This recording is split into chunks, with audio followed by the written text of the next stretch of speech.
Thank you for everyone for joining. Yeah, so this will last about 2.5 hours, and we have 3 different sessions. So let's just go ahead and get started.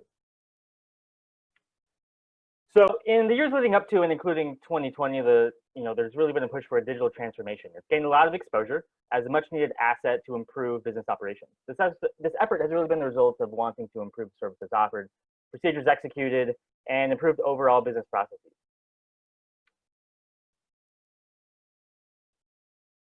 By defining the standards and metrics that companies want to understand and improve upon, they can create baselines that are transparent and understood throughout the organization. The company can implement versioning, governance features, control what is happening, and importing a new workflow into the business and production operations. This reduces the time for deployment of new initiatives and definitely maintains consistency throughout the organization. Finally, continuous improvement of processes can provide KPIs to the business. OEE is one of those metrics that can help businesses understand how the production line is actually performing with real data as opposed to how they think it's operating. It has been discussed in the industry that, in general, OEE rating of 85% is exceptional, but mostly throughout the industry, you're going to see an average of about 65%. By using metrics such as OEE, employees can, and anyone else can, basically get a clear understanding on how the business is performing, and any changes that have been recently implemented, how these results have been positive or negative. The model-driven approach by MES is one of these implementations of the digital transformation that different departments can utilize standardizations across the board. This is a video of an MES implementation of a work order generation. The work order is being filled in by the operator and filtered out by the department that will be using it. The user is also editing by, or filtering by the different groups of people. When the work order has been finally completed by performing the different configurations on the right-hand side, it is released and then finally shows up in the appropriate window. So this is the brief overview of it.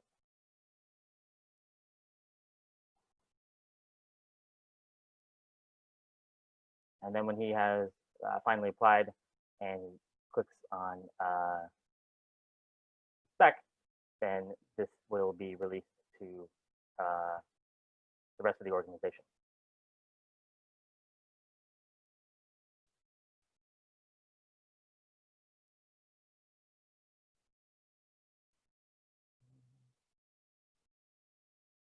So it clicks release.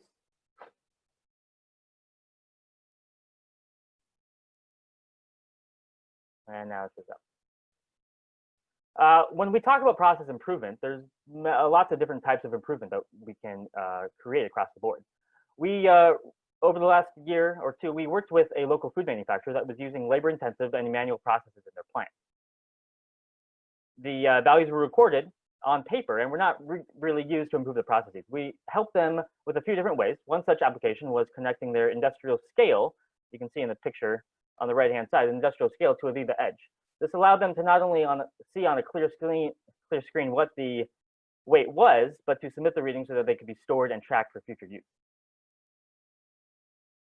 We also implemented LCD displays in order to show KPIs for downtime, waste, and rework rate. These were implemented by using InTouch Web on standalone TV screens. So you can see down here, these are the real-time KPI displays that were used. And finally, one of the other implementations was to connect AVEVA Edge to a weigh station to keep the batch consistent with each other. Pairing the HMI to the meter helped serve as a visual cue for the worker that the batches were of the correct weight. This increased their yield without needing to increase their input. So you can see here that this was used as a metric to compare different batches against each other. So today, for the 3 sessions, what we're going to be doing is we're going to be going over Insight and going over the overview, accessing Insight, and creating a general layout, and then creating charts, dashboards, and graphics. And then in the second session, we're going to be implementing a OEE operation from Insight, and we're going to be gathering the data, and we're going to be accessing the general layout and customizing it based on however we'd like to, based off a work order and how the rate at which products are being produced. And finally, at the end of the session, for session 3, we're going to be utilizing Dream Report, which is a reporting product. and we're going to be able to access the data that we've generated, that we've accessed from Insight as well, and then we can also simulate or look at simulated data from other processes. So we can go ahead and get started with session 1, which is Insight. So what is AVEVA Insight? It is a cloud-based industrial historian or industrial solution for operations. It allows users to connect with critical production data anywhere on any device. You can compare across assets, plants, or fleets, and you can share and collaborate across and between teams. This is viewed as a one direction, and you can view it on any device, and you don't need to be on the control network to view the data from your plant. This is a general view of what Insight will look like when you first log into the screen. On the left-hand side, you're going to see dashboards or charts that you've currently been looking at, and so those will show up in your suggested content.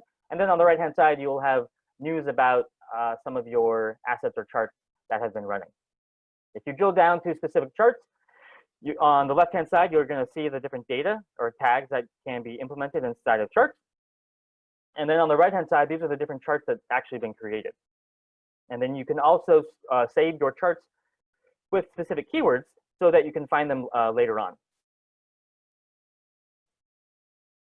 And if we, this is another viewpoint of Insight. If you look at a specific dashboard, you can see that specific assets can be saved with GPS locations. And then you can also see real-time views of some of your tags on a more linear or dashboard style. And finally, once you've created your charts and dashboards, if you want to save them, you just click on this icon on the bottom right-hand side, and a share, embed, download, and save icon are populated. So if we click on that icon once we're in Insight, you're going to see the share, embed, download, save icon. And you can say, when you save a chart, you can save it so that only you view it, or you can also save it so that anyone on your team can view it. And then when you download it, you can also export it to an Excel, online Excel feature that will allow you to utilize the data and change it as you would any Excel feature or Excel chart.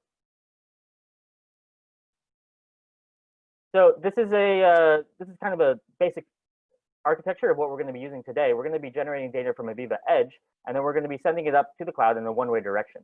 And AVEVA Insight is up at the top.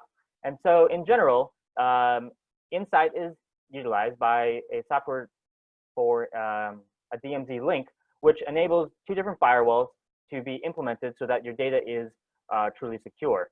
Specific websites are also whitelisted through this DMZ link so that only the correct data is viewed accordingly.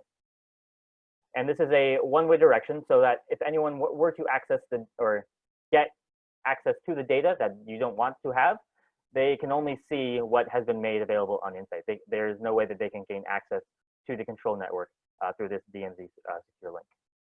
So this is a pretty basic overview, but if you were looking for something, this is what you might see under normal operations. You could have a PLC sending data, AVEVA Edge sending data, historian, CSV, JSON files, all sending data through this secure DMZ link to the cloud.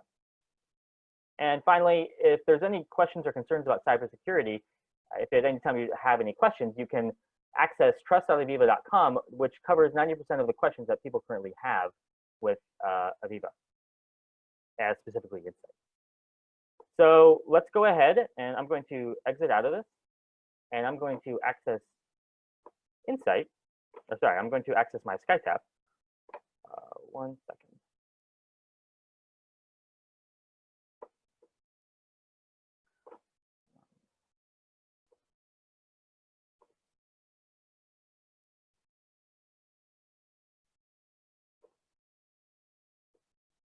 So everyone should have access. Whoops, looks like my.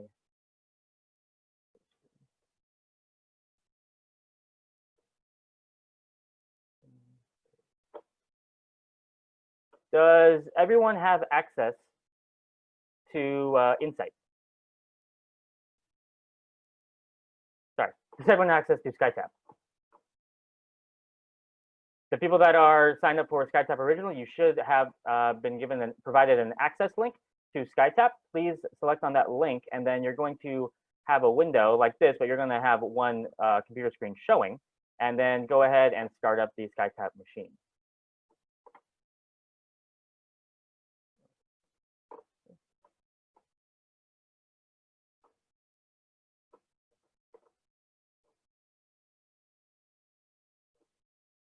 So it looks like I'm just watching different people's screens.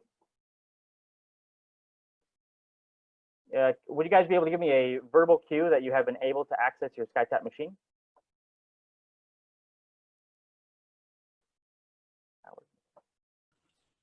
Yes. Thank you.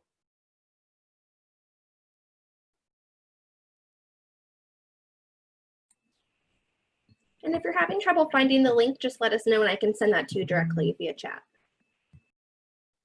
I'm good here. Howard, I got your message. I am relaying that. Annie, Howard Matisse does not have access. Okay, I will get you a link here in just a moment. Okay.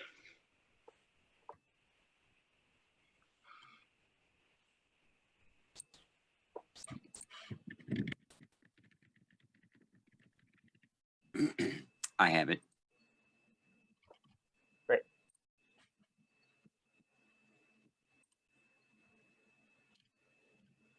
So when you're able to access your SkyTab machine on your desktop, so SkyTab is a virtual desktop that you're accessing from an online browser. And if you click on, there's a file on the desktop called login credentials. And if I click on that and open it, I'm going to see a username, wwcademo+1@gmail.com, with a password of wwcademo#123. And we're going to use this to log in to Insight. So if I go to my Chrome browser, and I type in online.wonderware.com, I'm going to click sign in. And I'm going to use that login credential, demo+1@gmail.com, with a wwca demo#123. So your screen should look like this, and when it does, go ahead and sign in to Insight. And if anyone has any issues with this step, please let me know. This is a critical step because if you can't log in, then you're just going to be watching my screen, which is totally fine for the people that are. But if you have the option of using Insight yourself, it's definitely valuable.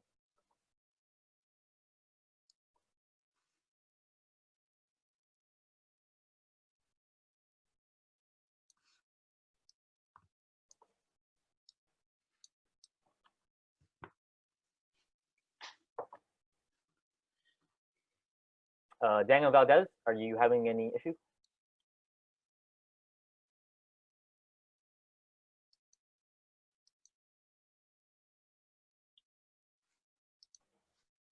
Was everyone able to find their login credentials?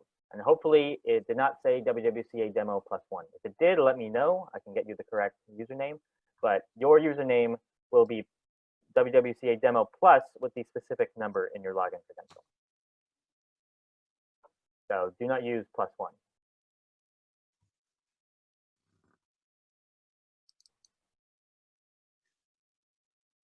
We'll just wait for another couple of minutes to make sure everyone can log in. Oh, I see Jan. I see you were able to log in.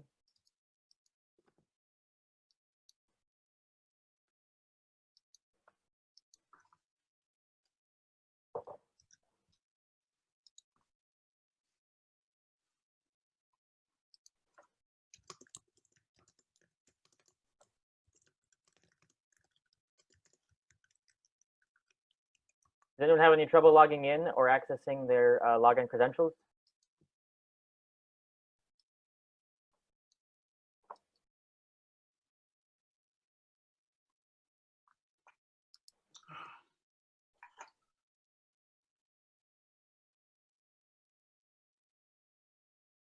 So just a reminder, once you get your login credentials, go ahead and click on Chrome and type in online.wonderware.com, and that will bring you to the login screen. And you can also open up the Chrome screen and click on AVEVA Insight, and that will open up the same screen as well. All right, so once again, you're going to find your login credentials on the left-hand side of the desktop, wwcademo+1@gmail.com with a password wwcademo#123. And your username will be plus with the specific number inside of this login credentials on Notepad. And when you click on Chrome, go to online.wonderware.com, and you're going to be presented with this sign-in screen. So I'm going to go ahead and sign in.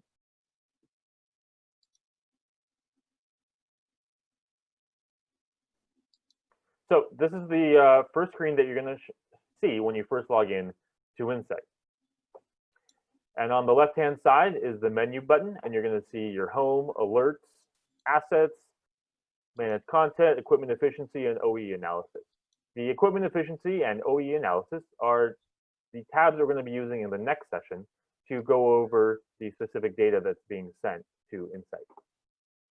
And on the right-hand side, I can click on my specific profile. And if I clicked on it, I can see that, yes, I am actually logged in as wwcademo+1@gmail.com. And if I wanted to access the administration settings, I could do that in here. And this is where I could look at the different users, data sources, tag dictionary, and integration settings. So I'm going to go back to my home page. So click on the left-hand corner of the we call the hamburger icon. Doesn't look like a hamburger, maybe a sandwich. And click on the home screen. And this is going to be the home screen of all the dashboards or graphs that you currently have already created. You should see a sensor graphic machine 1 public, which I created previously to be accessed to be public to all accounts, as well as a sensors chart to your specific machine. I am using, my account was +1, so my machine is going to be M1. If your account was +5, you should see a sensors chart -M5. Each sensor chart was set up so that it was only going to be viewed by you or that specific machine. In addition to the sensors chart, there will also be a production chart. And there's also going to be a production machine 1 public, which also can be viewed by everyone.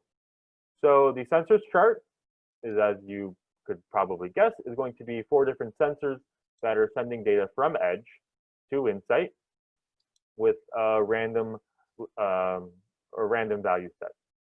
And the production chart is going to be values that are sent for specific widgets that are being produced every second. And so you can see that line being increased, and then over the course of a day, if it reaches 0, or if it reaches its max value, it goes back down to 0. And then there's 2 other states in this chart that are integer values, and they describe the state of the machine, if it's how it's running, and then also the production rate that that machine is producing. So if I wanted to click on the sensors chart, I would click on my sensors chart M1, and you can follow along with me on your own Insight account, or you can just follow along. So I'm going to click on the sensors chart M1. And if a comment with the SkyTap user interface, you can change the resolution with this, there's a square in a square, picture in a picture icon, and you can click on full screen. And so if I maximize the Insight page, I now am looking at the sensor chart that was previously created. On the left-hand side is a y-axis configurator. So I could click on a single axis, which will show all the sensors on the same axis, but it's a lot easier to see when they are on their own stacked axes, especially because they generate similar values. On the bottom is a time range. So 30D stands for 30 days. 7 days, 3 days, yesterday, today, and the last hour. And you can also set up a custom time range to look at the sensor values for a specific time range. And if anyone has any questions about what I'm doing or something I've clicked on, please let me know and I will backtrack or just pause for a minute. Hey Rob, can we pause for just a moment? We have a few people still having a hard time getting logged in. Oh, Absolutely. Let me Perfect. minimize and let me introduce my pointer focus. So once you've accessed the desktop in general, there is a data file on the left-hand side called login credentials. And if you double click on the login credentials, you'll be presented with your username and password. The password for all accounts is the same, WWCA demo, #123, but the username is going to be unique to your specific machine. And every machine is going to have a unique number. I'm on machine 1, so that will be +1. If you click on it and you see WWCA demo +9, that means you're on machine 9.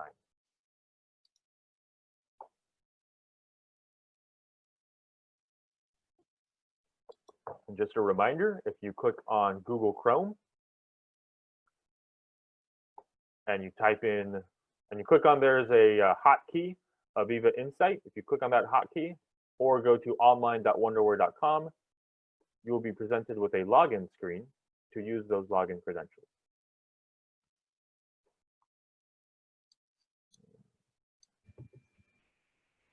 Renee, I've tapped into your machine. I'm just going to click on the top right corner for the account, and I'm going to click on my profile to view which account you're logged into.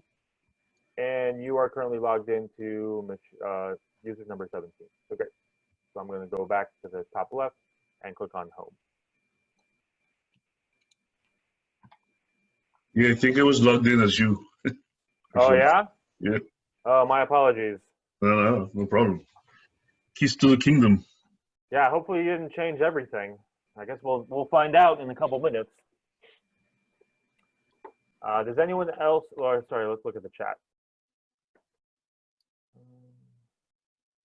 Nathan, are you still having issues? Yes, I am. It's still, the circles are just spinning. Ah, okay. Well, you logged in. It might be because there are multiple people logged into the same machine, or sorry, the same solution. But I'm just going to click on your profile. And yep, it looks like you have the right credentials. So what you could do is just your dashboard might, oh, there you go. So I'm going to remove my mouse. So to get to that screen that we were previously on, go ahead and click on the sensor data chart. And I will do that again for everyone else. Oh, okay. Yeah, when I click on the chart, the data shows up. Okay. So whoops. Let's log out of here again. Oh, looks like I logged out. All right, I'm going to log in again.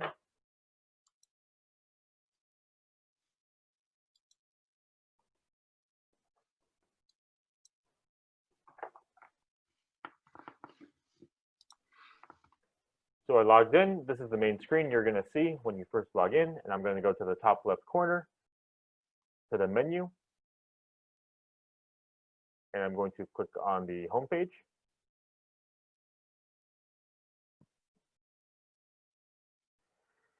And we're going to click on the sensor chart, M1.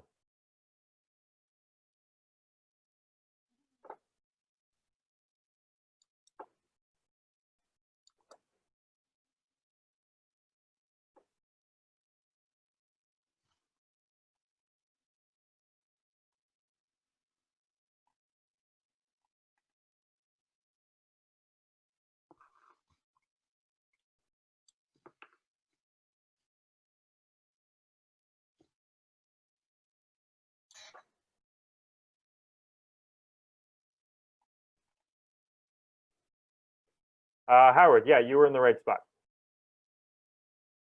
So, but you want to get to this screen. Are you able to get to this screen, Howard? I'm having difficulty. I need two monitors. Ah, okay. To see. I'm going to access your computer right now. Let's take a look at it. All right, so you're on the right screen. Okay. And now I'm going to take control, so I'm going to scroll down. So you see the you're on machine 13, Okay. which is right. And, oh, for some reason. It's scary. What do you mean it's scary? Oh, you're touching. Oh, yeah, then I'm using it, yeah. Okay, so it looked like we were only showing for the suggested content. Okay, so let me back up. Howard, or is this Howard? No, this is Yes, that's me. Yeah. Howard. So Howard saw a problem that I could have explained prior. So the suggested content is going to show up on our homepage. And so this is what everyone is seeing. Now, because there's more than 4 charts that have been created, you can go to the top of your screen for content. And if you clicked on, and in there, you're going to find your sensors chart M1. So with Howard, if you go to the top of the blue banner and click on content, Yes. you Yes. should see a sensor graphic M13. That's machine 1. There you go, M13. So click on that one. And now you're on the same screen. Oh, okay. Sorry about that. Does anyone else have any issues? So as I was saying, on the left-hand side, you can stack the y-axes. On the bottom bar, you can change the different time ranges for the chart. And then on the right-hand side, you can, first, you can select on the different tags that you'd like to show up in that chart. So let's say I don't want to look at press 1, which stands for pressure 1. I could click on press 1, and now it's been removed. Alternatively, you can also select on the icons inside of the chart, and they'll just gray out. But if you want to actually remove them altogether, and you guys have complete autonomy, control to do this, you're not going to break anything if you remove a tag from a chart. So feel free to play around with it, change the different time ranges or the y-axis, how it's set up. Alternatively, next to the show gallery, you can change how the graph is presented. You can select a status board or a column chart, map, graphic, XY grid. If I clicked on the column chart, now everything shows up as a bar chart once it loads. And then in here in the bar chart, you can show the average over, let's see, this is the last 15 minutes, so average over the last 15 minutes, or you can also click on last or the minimum. So if I clicked on the maximum, for instance, so I want to show the maximum value every 15 minutes. And so you can see that most of the values reached 100 for every 15 minutes, or they reached pretty high.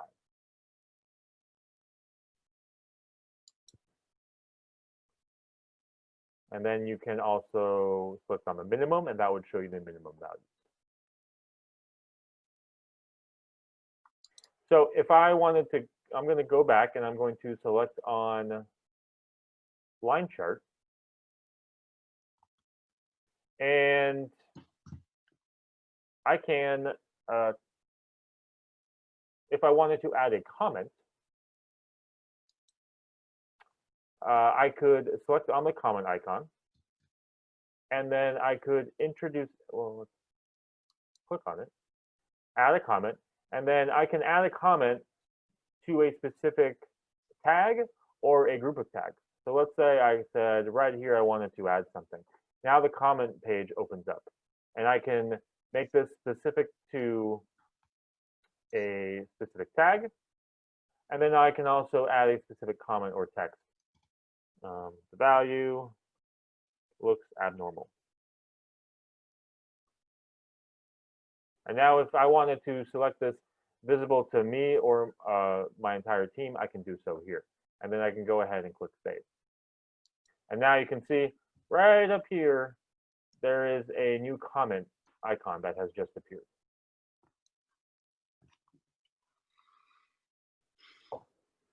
Alternatively, you could also set alerts based on a specific value. So if you click on the add alert icon, this will allow you to define a new alert. So if I click on,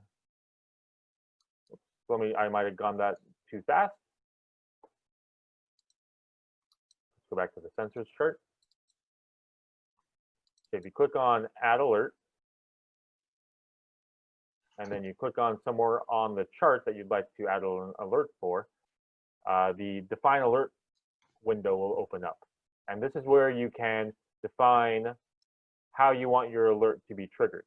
And so because we have 4 different tags on our chart, we're given 4 different options. And we can add or remove the options for each specific sensor. So right now we're saying if press 1 is equal to 37 out of 65, create the alarm. But let's make it a little bit more basic. We're just going to say if press 1 is greater than 60, we're going to generate the alarm. And then we're also going to trash the other alarm so the alert can generate quicker.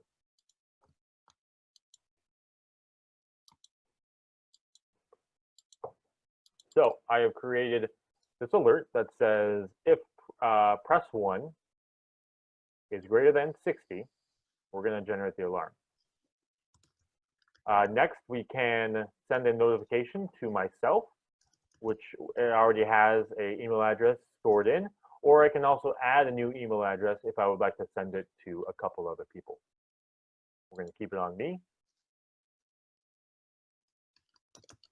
We're going to say no thanks. And then I need to give the alert a name. So I'm going to call it alert hi. And then I can go ahead and click finish to actually save the alert.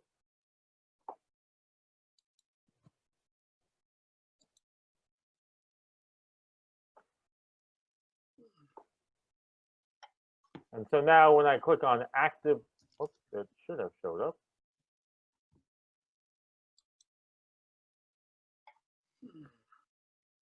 Oh, here we go. So the alert is showing alert high is an alert that has been created, but it has not yet been activated because if we go to activated alerts, there is no notifications to show.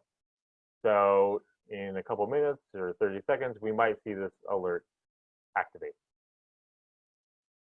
Does anyone have any questions?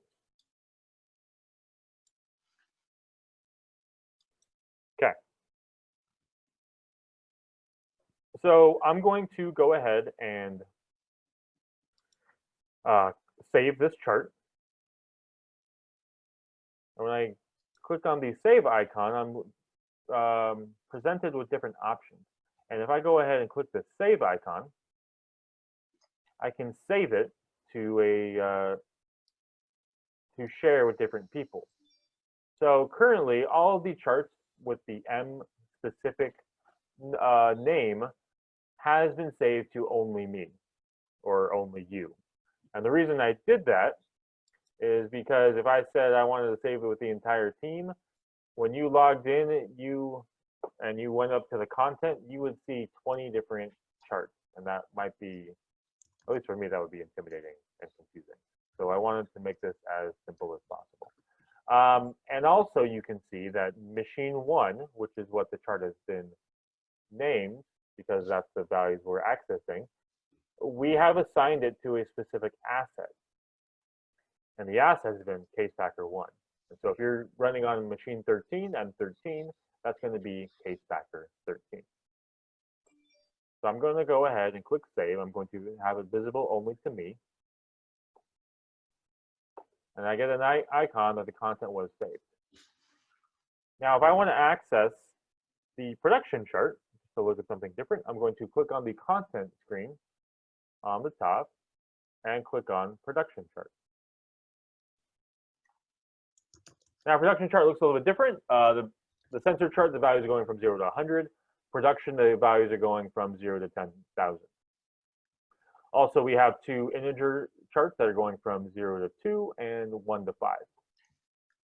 And just like you did with the other chart, you can create a single axis, which would make a little bit more resolution for the widgets that have been created.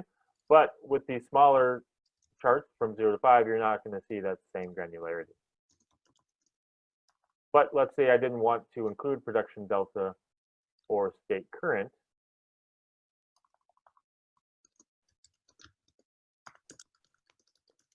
Now I'm only looking at one chart, or one line on the chart, so it's more reasonable to have a higher range. And then similarly, if I want to look at the date range of today, I could click on the today range, but we're going to keep it on the last hour. So if you're still following along with me, go ahead and go to the top left corner and go back to the home screen. And what we're going to do is we're going to create a new chart. So it looks like machine 17 had made a comment and made it public to everyone, so I can see that in my news. And it looks like they said overworking conditions. So if I go ahead and click on the search bar, this is where you're going to be able to access tags that have been sent to Insight using this one-way connection. And I can create a new chart. So I'm going to, inside of the search bar, I'm going to type in machine _1_. And when you look for your specific machine, and if you want, you can look for machine 1, but it's a little bit, I think it's better if you look for your specific machine. So type in machine _ the number you've been using, and then underscore. And you should see a machine 1 with a open bracket or 7. So I'm going to click on add all. And this will add tags. So all of the tags that we've been looking at for in the two charts, production count, production delta, as press 1, state current. And if we click on the show data on the right-hand side, we will see all of the tags that were pulled in. And we can add or remove the tags as we want. I'm going to add temp 1 and temp 2. And then I'm going to click on the show gallery, and I'm going to click on the line chart.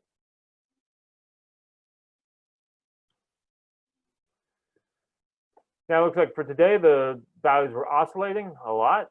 So I'm going to click on the 1 hour to see a little bit better resolution. And then also what you can do is you can, if you have a scroll mouse, you can scroll in or scroll out to zoom in or zoom out on the data.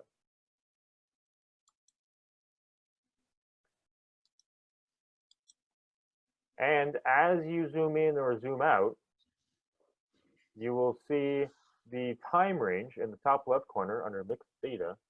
That will change accordingly to how you're zooming.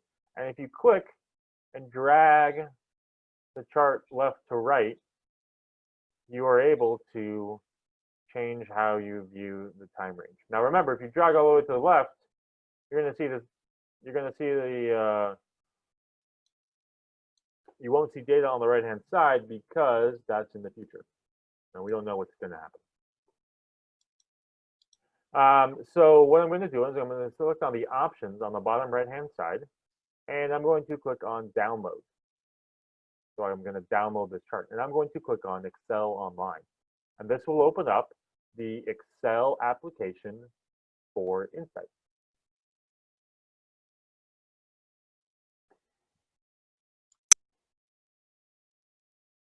And on the right-hand side, you're going to see the data import. And instead of, if you click on raw data, it'll take a couple minutes. So I'm going to click on the hourly aggregate. And that's going to import the hourly aggregate of our data. And it's going to display average, minimum, maximum, last total, etc. So if I click import, now I can see the data for the hour for this data. And if I clicked on the 15-minute aggregate and I click refresh, so our time range right now, we're looking at our, if we look at our time range right now, our time range is from 9:10 to 9:25. So our hourly aggregate and our 15-minute aggregate is going to be the same.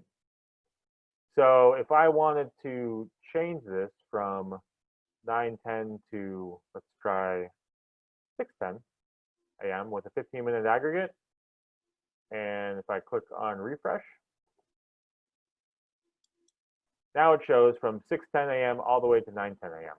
So every 15 minutes, so that's 14 different rows. Now, if instead I clicked on the hourly aggregate and click refresh, that's going to show 3 rows because it's 3 hours. Now you can also, once you've created the Excel template, you can, or the Excel sheet, you can use this just like you would any other Excel sheet. Does anyone have any questions on accessing this Excel worksheet from Insight?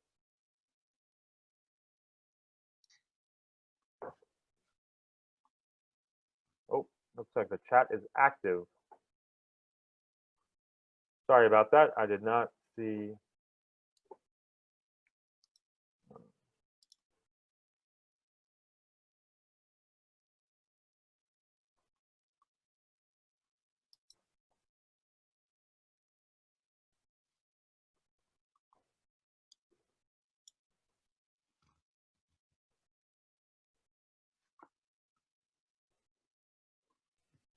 Would it be easier for me to go through them and read them out loud, Rob? Yeah, for anything that's chatted, that's asked about what we're doing right now, yeah, just feel free to say it out loud. If you guys have any specific questions about using or implementing Insight, we will compile these, and if I don't know it, I will get the answer and then contact you in the future. Okay, perfect. So our first one is, does an admin play a role in setting up alarms or email receipts in 2020? 2020 Insight? Yes. Not sure. I will have to get back to that. Okay, perfect. And then it looks like Nathan is having an issue with getting his tags. All right, Nathan, I am coming in. Nathan is computer. I'm 16. Thank you. It's like Where's Waldo, except everything looks alike. Okay, so Nathan, I'm looking at your screen. I'm not going to do anything. So you're on 16. So go ahead in the search bar, type in machine. 16? Yeah, type in machine_16.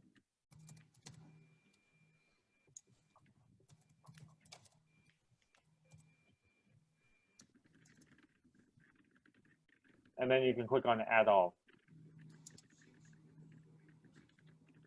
Did something happen? Oh, did that not come up? Yeah, I just clicked on add all and nothing happens. Oh, maybe the plus sign? Let's see, I'm on my screen. I'm typing in machine_1. Here, let me go back to the home page.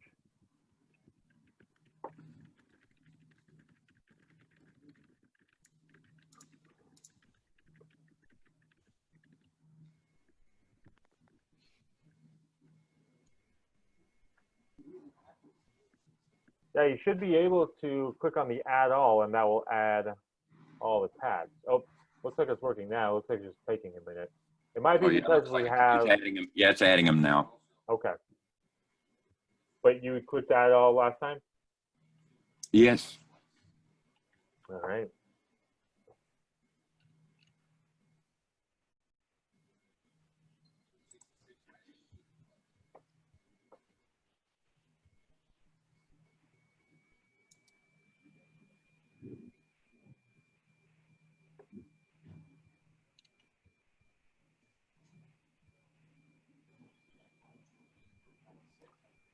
Okay, so I had.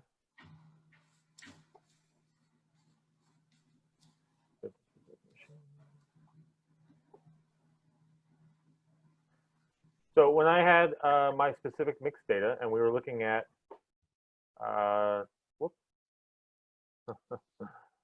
So if you accidentally added tags that you did not want to add, so I had typed in machine 1 and said add all, and what had happened was, if you look on my screen, it had added machine 1, machine 11, machine 12, 14, 15, because the filter machine 1 includes all those tags. So because I did that, I'm going to click on the edit screen, and I'm going to click on this icon to select all, and I'm going to remove all of the tags except for machine 1.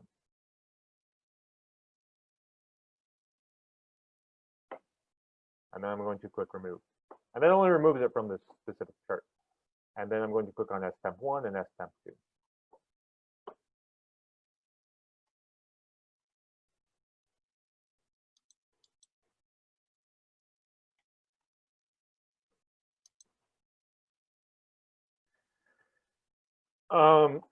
So once I've created the gallery and clicked on a specific line chart that I want to show, if I want to save this chart, I would go to the bottom right hand corner, click on save, and then I could give this a specific name. So I can call it temp1, temp12. And if I want to give it a specific keyword, this keyword will be searchable in the future if I want to find all charts related to a specific machine. So I'm going to add the keyword of M1.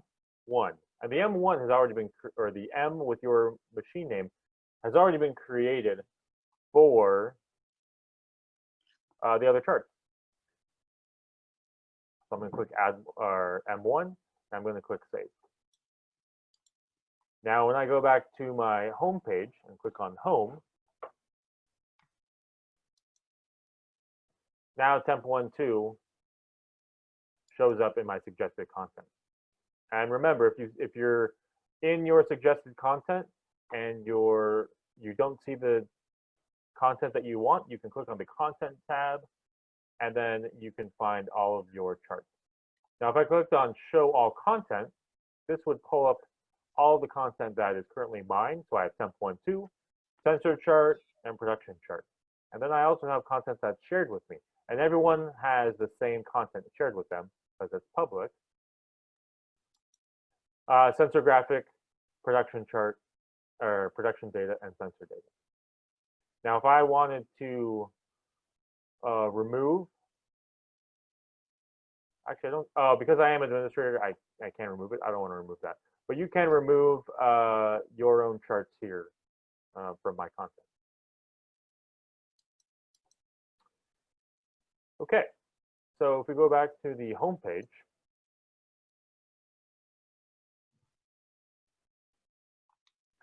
now one of the great things about Insight is you can assign specific charts to an asset, like I demonstrated through the save icon.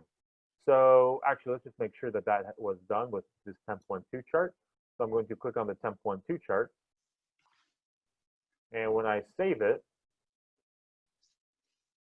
I click on the save icon. So I want to save. Oh, looks like, I'll have to look into that. All right, so if we go to the top left corner and we click on Assets,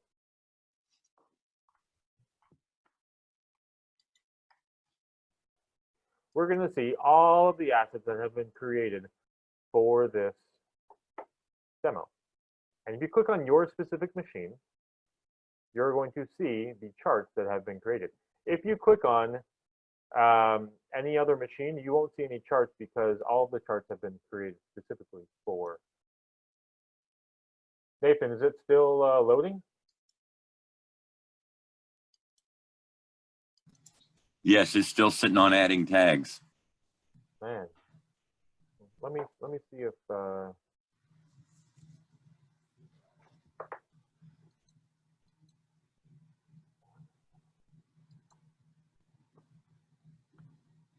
I add machine 16 and I add all. Maybe if I close out.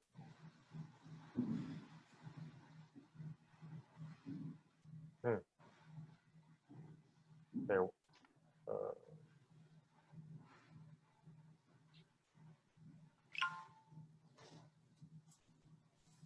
Yeah, okay, it worked on mine. I apologize for that delay.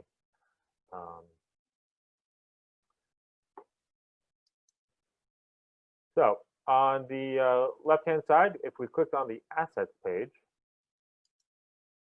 we will see a screenshot of all of our assets. And if I clicked on Case Packer 1, because I am currently associated with machine 1, I will get an asset page to open up. And on the left-hand side, we're going to see asset info for information regarding our specific asset, where it's located, and then also I've assigned a GPS coordinate to this specific asset, as well as a time zone. So if I scroll down to the bottom, I can see any alerts that have been activated, and then also journal entries and efficiency, and the location. So this is a GPS coordinate of this specific asset. And if you wanted to edit your GPS location, you could click on the asset info, and you could scroll down to geolocation. So if I remove the 120 or the negative sign from the 122 and click save, now when the GPS shows up, it shows me in, where are we at? Middle of the ocean. Korea, or China. So just the Oakland is just a text. It's not specific to GPS. The GPS is defined by the GPS coordinate. And so you could also, from the asset actions in the top right corner, you could click on add journal entry or add an alert.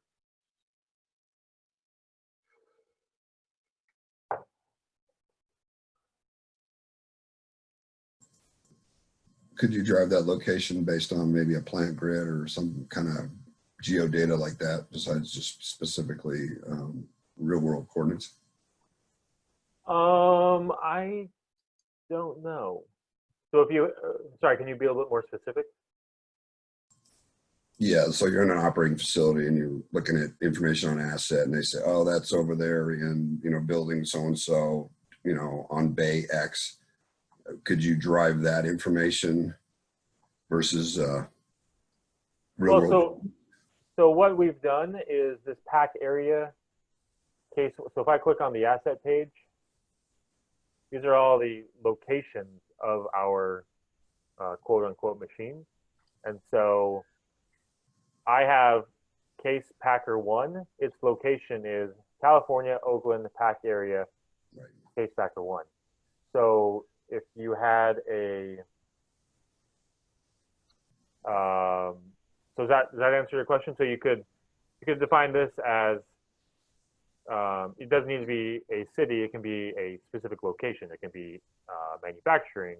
It can be warehouse. It can be shipping, and you can define it in this specific location. If you're asking if it's going to show up with a picture based on the location, I'm not sure about that one. Okay, no problem. I guess the way you built your hierarchy is fine. I was just thinking of leveraging that if you're looking at a fleet wide of information and you're identify a problem and you're like, okay, let's get an order out to one of the operator staff, and literally they could click on that and they'll say, oh, that's over there in the other building. Let's go do that. So, okay, no problem. Thank you. Yeah. Okay, and then we just had a question come in about how to create a new asset. So if you want to, actually, I was on my way over there right now. Good timing. So in the Insight suite in the top right corner, if you click on administration, this is where all the configurations and settings have been created. Now, every user that has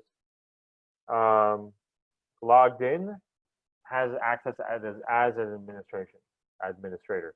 If you want to limit a specific user's access, you will just change that and they wouldn't be able to access this area. But if we wanted to create a new asset, we would do that. Let's see. I think that'd be in the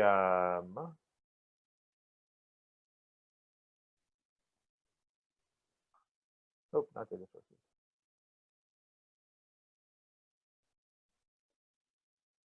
So if I clicked on the efficiency and then clicked on the equipment, this is where all of my case packers are defined.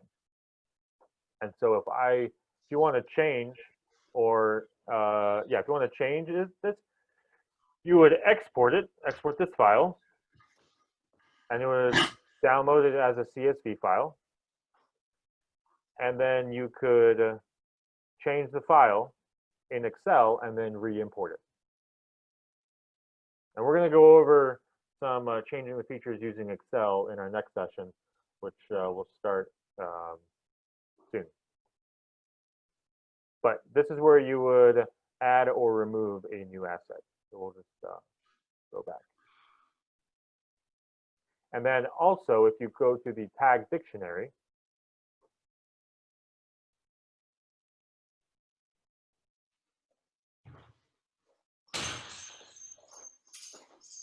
you can assign specific tags to a specific asset.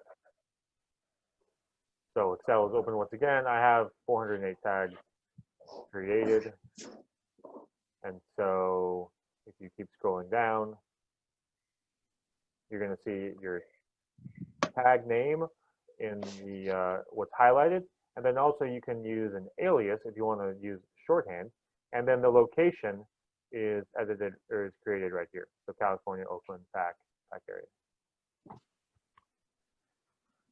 Okay.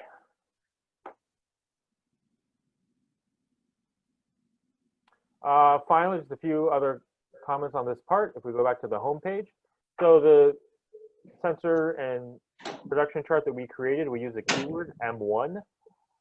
Yours should be M14, M16, etc. So I'm going to type in M1, and this will search for content related specifically to M1. So if I click on the keywords, I see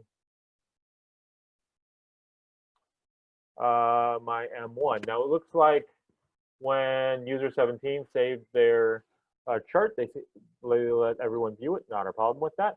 But I'm going to click on my M1, and this will open up 3 different charts. And this is what our dashboard looks like. And so if I wanted this, our dashboard shows up based off of the specific M1 keyword. If I go ahead and click save, I'm going to call it M1 dashboard.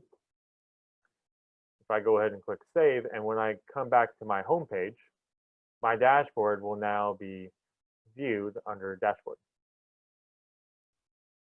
And when we go through Dream Report, we're going to be able to actually access this dashboard on a physical report. The last thing I just want to show you guys is the sensor graphics. So if I go back to the home page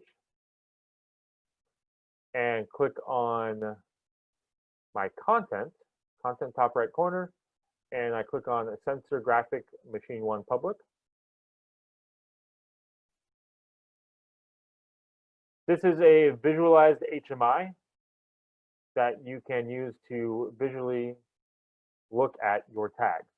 So on the left-hand corner, we have press 1 that's showing inside of, it looks like a, what do you call it, a radial graph.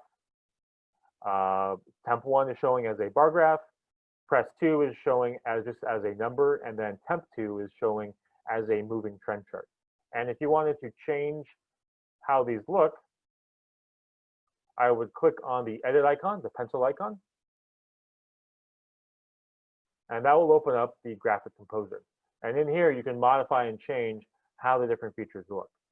So if I clicked on press 1, and if I clicked on modify, you would be able to modify, basically select on the different options for your tag.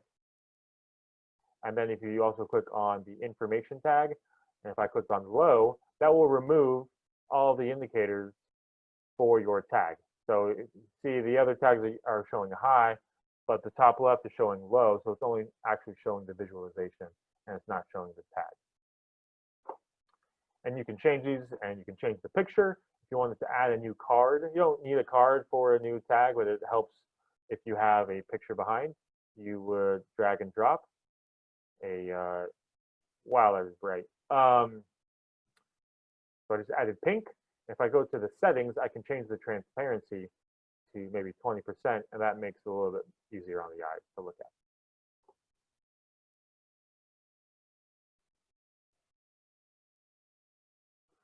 Okay, does anyone have any questions about anything that we covered in the last 45 minutes? We're going to end with our first part with Insight. And the next part is going to be the Insight operational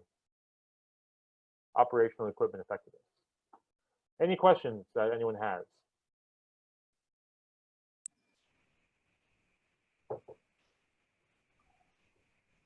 Hi, Rob. We had a few come in. The first one is, I'm in IT, so I have a dual role to play in my company. First, I would be responsible for creating charts and publishing them to a company dashboard.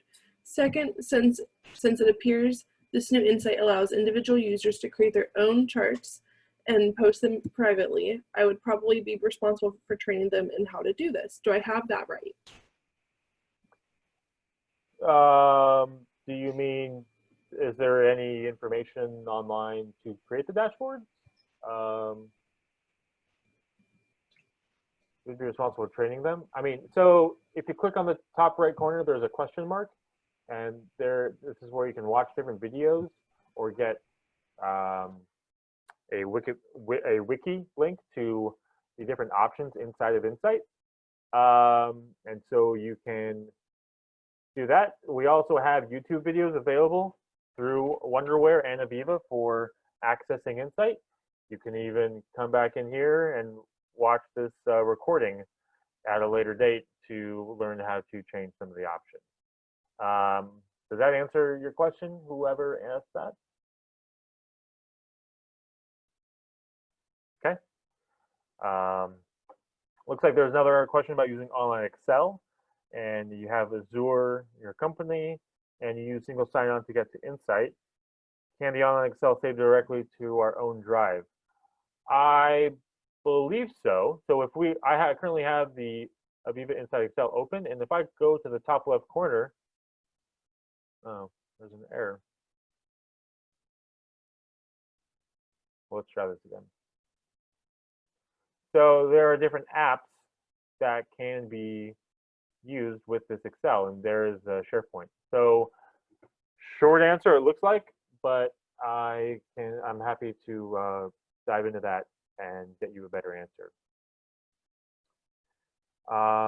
The third question I see is, we're running an older version of Wonderware and email alerts are supported, but must be configured by the admin. The individual users can create their own alarms, and now we see that they can also add email addresses to receive alarm messages.